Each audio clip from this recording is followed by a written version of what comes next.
Bueno, me llamo Juan Camilo Caro del Río, soy estudiante de la Pontificia Universidad Javeriana de Ecología de segundo semestre de la Facultad de Estudios Ambientales y Rurales.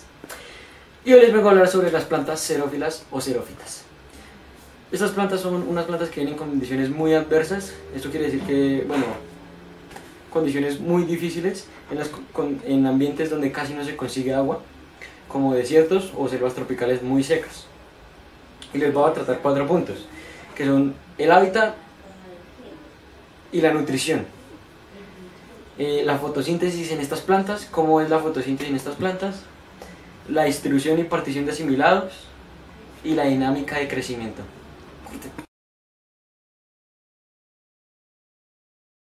¿Qué son las xerófilas? Son plantas que están acostumbradas a una vida con muy poca cantidad de agua. Tienen una capacidad de adaptación que se puede simplificar en 3 pasos. El primero, limitar la pérdida de agua. El segundo, incrementar la capacidad de almacenamiento de agua. Y el tercero, optimizar la obtención de agua del suelo. Las xerófilas viven en lugares áridos y poca disponibilidad de agua, como los desiertos. Y hay unas que son llamadas subxeróficas, que se encuentran en bosques tropicales muy secos. Nutrición. Al hablar de nutrición hablamos de cómo absorben el agua y nutrientes las plantas xerófilas. Estas tienen ciertas aptitudes para lograr conseguir agua en condiciones adversas. Por una parte, numerosas plantas xerófilas han desarrollado una serie de adaptaciones fisiológicas destinadas a reducir la transpiración a través de la cutícula. Además, cuando las temperaturas son excesivas, cierran los estomas, lo que limita la pérdida de agua, pero reduce en la misma proporción el intercambio de gases con la atmósfera y el tiempo durante el que se puede desarrollar la fotosíntesis. En cuanto a adaptaciones morfológicas, lo primero que llama la atención de estas plantas es su forma, ya que predominan las de porte almohadillado o esférico. Esta disposición se debe a que la suma de la gran densidad que alcanzan las ramillas, hojas y o espinas permite reducir al máximo la superficie expuesta por unidad de volumen y hacer frente a la insolación, generando un ambiente más húmedo y fresco en el centro de la planta, donde se sitúan protegidas las yemas, flores y semillas. Las adaptaciones morfológicas en las raíces. Las raíces suelen ser muy extensas y superficiales, formando una tupida red en los 2 o 3 primeros centímetros del suelo y permitiendo a la planta absorber el máximo de agua, al ser escasa en las condiciones en las que viven. En los desiertos con lluvias estacionarias, las xerófilas han desarrollado las raíces principales muy largas, capaces de llegar a los 18 metros de profundidad. Las xerófilas también tienen algunas adaptaciones morfológicas en las hojas, las cuales les ayudan a sobrevivir en condiciones adversas y a tener una mejor obtención de agua. Algunas tienen las hojas muy pequeñas o incluso inexistentes. Esto se debe a que la disminución del tamaño de la hoja hace también que haya una reducción de la superficie transpirante y haya un menor riesgo de sufrir un calentamiento excesivo. Otras tienen hojas coriáceas o carnosas, lo que ayuda a mantener la humedad interior. Algunas xerófilas no tienen hojas y las hojas las reemplazan por espinas. Estas espinas, como ya lo hemos dicho arriba, y ayudan a protegerlas de algunos herbívoros. Y algunas xerófilas presentan una adaptación en zonas áridas llamadas suculencia. Esto es que son capaces de almacenar importantes reservas de agua en las hojas, en el tallo y en las raíces. En las raíces es poco frecuente, pero hay algunas que lo hacen para aumentando el volumen, adquiriendo formas globosas. Fotosíntesis. La fotosíntesis en las plantas xerófilas se realiza por el tallo de color verde, ya que las hojas que presentan modificaciones en forma de espinas para evitar la pérdida de agua por deshidratación, como ya lo habíamos dicho antes. El proceso fotosintético en ellas consta de una fase luminosa o pendiente de la luz solar, que se realiza en los tilacoides que forman grana.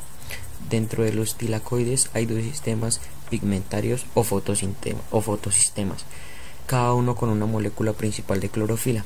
A modo general, las sustancias orgánicas como el ATP y el NADPH2 son utilizadas para activar la fase oscura que se realiza en la matriz del cloroplasto o estroma.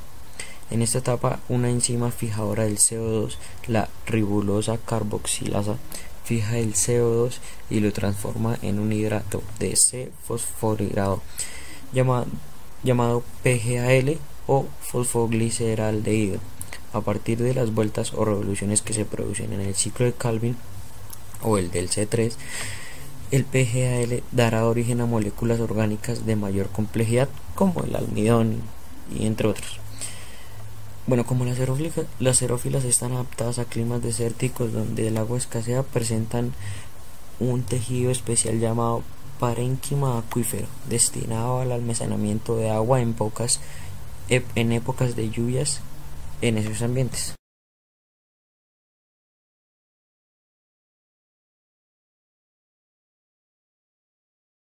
Distribución y partición de asimilados. Bueno, hablar de esto pensamos en fotosíntesis, o bueno, más bien en los nutrientes generados por ella y también en el agua, porque ya que esto significa cómo distribuyen los nutrientes y el agua por la planta. Bueno, en las xerófilas estos nutrientes son mandados, hay que aclarar, en algunas xerófilas, que son la gran mayoría, los nutrientes son mandados al tallo, para que el tallo pueda almacenar más grande cantidad de agua. Algunas son anchos, otros son largos, eso ya depende del tipo de xerófila. Otras xerófilas mandan gran parte de los nutrientes a las raíces, que son las xerófilas que tienen las raíces más grandes, que como hablábamos antes, que son las que se extienden hasta 18 metros de profundidad, y el resto de nutrientes pues al tallo y al tallo.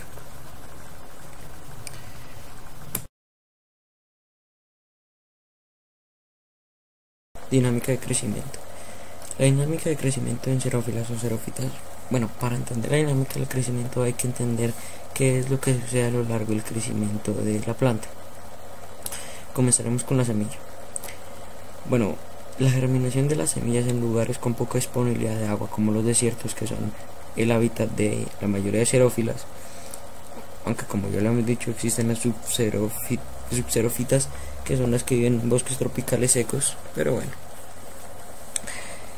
En los lugares con poca disponibilidad de agua está por dos factores: la temperatura, en el sentido de que influencia la estacionalidad de precipitación, o sea, la época en que llueve, y la cantidad de agua disponible. Las semillas en lugares áridos experimentan extensos periodos de letargo durante las sequías. De lo contrario, en caso de que la planta llegase a germinar, moriría rápidamente por falta. Es por eso que solo cuando las semillas absorben gran cantidad de agua se difunde a través de la semilla una sustancia química conocida como giberelina. Esta, en presencia de agua, se moviliza hasta la capa de aleurona, en donde se liberan enzimas digestivas que digieren el almidón de la semilla, liberando azúcares y otras sustancias que permitirán el crecimiento del embrión. Bueno, de no darse las concentraciones de agua requeridas, la semilla no liberará la giberelina y seguirá produciendo el ácido abscísico, que estimulará su letargo hasta que la humedad correcta se dé en el ambiente. Bueno, en todo el proceso de crecimiento de la planta intervienen unos reguladores de crecimiento, cada uno con funciones distintas. La auxina, que fomenta la división celular, las citoquinas, que estimulan el desarrollo de cloroplastos, y los brasinosteroides, que incentivan el alargamiento de las células del tallo. Después de un tiempo, la planta ya estará lista en capacidad de dar origen a nuevos organismos, o sea, a nuevos individuos. Aquí entra nuevamente en acción la giberelina, estimulando la aparición de las flores cuando los recursos no están tan limitados. Luego, gracias a los factores externos a la planta como el viento o los insectos, se dará la fecundación del óvulo y posteriormente dará lugar a un fruto, y cuando todas las condiciones se den, dará lugar al crecimiento de un nuevo individuo.